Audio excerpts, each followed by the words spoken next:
একেবারে একেবারে মানে কি এটা কঠিন জিনিস, একেবারে কঠিন জিনিস একেবারে শেষ করে দিচ্ছে।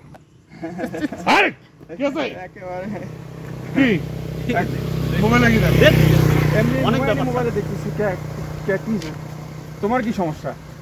সারাদিন এসব মোবাইলে দেখলে হবে? ভালো সাল পাল তোমরা, তোমরা আগামী দিনের ভবিষ্যৎ। তোমরা খেলাধুলা করবে স্টেডিয়ামে, মাঠে যাবে। ভালো তোমার জন্য মাঠ তৈরি করা আছে, স্টেডিয়াম আছে, সেখানে তোমরা খেলাধুলা করবে, জীবনের তোমরা উন্নতি করবে। তোমরা রাস্তার ধারে গোপে খাতে ওতে খাতে খালি মোবাইলে কি সব দেখো। খেলতেছি, ইনকামও হয়, মজাও পাই, আবার ইনকাম আছে। ওগুলো তুমি বুঝতে পারো নাকি? আধুনিক যুগ না। বাদ, যেহেতু খেলাধুলা শরীরের পক্ষে খারাপ, হাত পা ভেঙে যেতে পারে, কাইটে ছিঁড়ে যায়। হ্যাঁ, খেলাধুলা শরীরের পক্ষে খুবই খারাপ। তোমরা মোবাইল দেখো তাও ভালো, মোবাইল দেখলে শরীরের মধ্যে হাসি হাসে, হার্ট ভালো থাকে, অনেক ভালো থাকে, অনেক হার্ট ভালো থাকবে, ইনকামও হয় করছে। হ্যাঁ, তাহলে ভালো। কত ধরনের অ্যাপস আছে, কত তোমরা ওইখানে খেলাধুলা, মাঠে খেলাধুলা করতে গেলে পড়ে যাবে, কেটে যাবো, কাটার ভয় আছে, ধনুষ্টঙ্কার হতে পারে, ইনজুরি হতে পারে। আর এই এমন একটা খেলা, শালা ইনজুরির ভয় নাই ভাই, কোনো ইনজুরির ভয় নাই, শালা আরামে খেলবো, খালি খেলবো। ওই জায়গাটা অন্য কাজে ব্যবহার হবে। আমারে বা নাটোরের যে ক্রীড়া পরিষদের যে কমিটি, সেই কমিটি বলে 16 সালের পর থেকে কমিটি নাই। তাহলে যেটি কমিটি নাই, যেটি উদ্যোগ নাই, যেটি 3rd division, 1st division, 2nd division, কোনো খেলাই হচ্ছে না। তোমার কথাই তো ঠিক। এই জন্য আমরা এই যে মোবাইলে খেলাই তো ভালো। সজাগ নিউজে একজন ধারাভাষ্যকার, এটা হচ্ছে ধারাভাষ্যকারে বাংলাদেশের মধ্যে ভালো ধারাভাষ্যকার আছে, ফার্স্ট ধারাভাষ্যকার। তাই নাকি? হ্যাঁ, সে কিন্তু নাটোরের সাল। আচ্ছা, তাহলে একটা ধারাভাষ্যকার নাটোর থেকে শ্রেষ্ঠ হইলো, বুঝলো? সেই সাল আমার সজাগ নিউজে কিন্তু করছিল, সে এই কথাটাই তোমার মতো কথা করছিল। নাটোর থেকে একটা সময় ভালো ভালো প্লেয়ার তৈরি হচ্ছে। তাইজুলের মতো এখনো তো খেলে, তানভীর খেলি, তাইজুল সারা বাংলাদেশ এখন রেকর্ড করেছে, সোহেলরা ফুটবলার ছিল।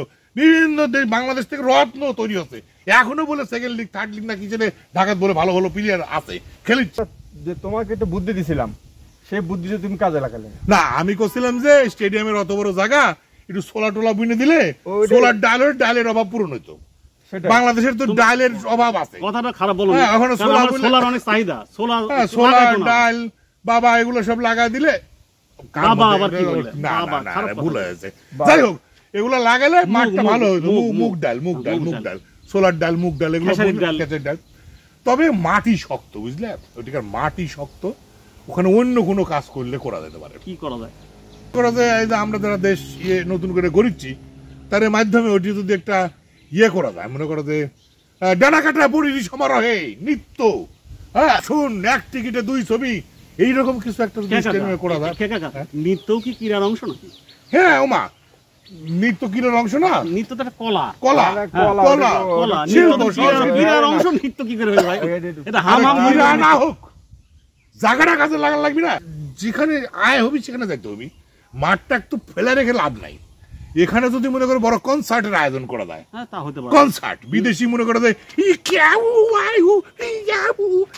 আছে না বিদেশি শিল্পীরা সব নাচে আর গায়, আবার ইউনুস সাহেবের মেয়ে আছে না গান্ডা, এইরকম বিদেশি মানের যে শিল্পী, তারে নিয়ে এসে যদি টিকিট সিস্টেম করে স্টেডিয়াম গুলা কাজে লাগানো যায়, তাহলে মনে করো যে স্টেডিয়াম গুলো একটা লাভজনক জায়গায় রূপান্তরিত হয়ে যাবে। মানে ফসল টসল বুনার থেকে, যেহেতু আমরা খেলাধুলা করবো না, ক্রিকেট আমরা শেষ করে দিব। ক্রিকেট খেলে কি লাভ? যে বাংলাদেশ জিততেই পারে না। ফারুক কাকা যায় নাচিচ্ছে যে ইয়ের মধ্যে, শুনলাম এই যে কি কয় cook cook cook cook cook, আরে কি যেন নাচ না, আরে একটা সিনেমা হয়েছিল না শাকিব খান আর এই যে ইন্ডিয়ান একটা নায়িকা, ফারুক কাকা তো মায়ের ধরিলে টাকা পয়সা চলে গেছে, শেষ।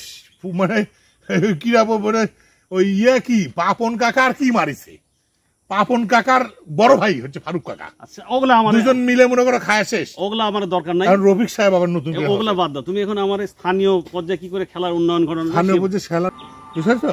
মানে ধরো যে তোমার নৃত্যানুষ্ঠান হতে পারে, রিক্রিয়েশন সেন্টার হতে পারে, আর না হলে তোমার মতো সালপাড়ায় যাত্রাপালা নাকি, হ্যাঁ যাত্রা, তাহলে আর না কিছু নাহলে রিহাব সেন্টার করে দেবো।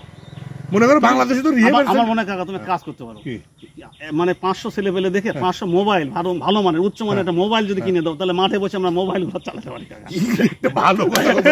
নাটোর শহরের যুবকরা 500 না, যুবক বিভিন্ন সেট জায়গায় আড্ডা দেয়। আড্ডা দেয় এক জায়গায় করো। এক জায়গায় করো, ওই মাঠের মধ্যে সব যুবক বসায় দাও মোবাইল দিয়ে, ওখানে ওয়াইফাই থাকবে, যা যা free wifi, free wifi zone free করে দাও। Wifi zone. হ্যাঁ স্টেডিয়ামে সবাই চার- মনে করো মাঠে চারপাশে বসে থেকে খালি মোবাইল দেখিচ্ছি।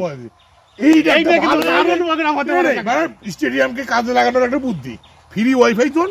আর হচ্ছে হলো সব যা ওখানে ফ্রি ভাবে তোমরা যা খুশি করতে পারবে, হ্যাঁ, হ্যাঁ, হ্যাঁ। ওখানে কোনো বাধা বাধা নেই। তা- সমাজেরও তো একটা দূষণ আছে, দূষণ আছে না? আছে না। রাস্তাঘাটে তোমরা একটা দেখিচ্ছ গোপে খাতে এটি সেটি যুব সমাজকে সঠিকভাবে পরিচালিত করতে হলে হ্যাঁ সঠিক সিদ্ধান্ত নেওয়া লাগবে। হ্যাঁ এইটাই হচ্ছে আমার সঠিক মনে হয় সিদ্ধান্ত। 500 মোবাইল কিনে দাও, 1000 মোবাইল আর- কিনে দাও, আর তাছাড়া 500 ছেলে পেলে মোবাইল কিনে দেওয়া লাগবে না, খালি নাম দেওয়া হবে নাটোর আধুনিক মোবাইল চর্চা কেন্দ্র নাকি? মোবাইল চর্চা কেন্দ্র। মোবাইল চর্চা কেন্দ্র, মানে আধুনিক কেন্দ্র বা আধুনিক রিক্রিয়েশন Recreation কেন্দ্র বা center, রিক্রিয়েশন recreation সেন্টার।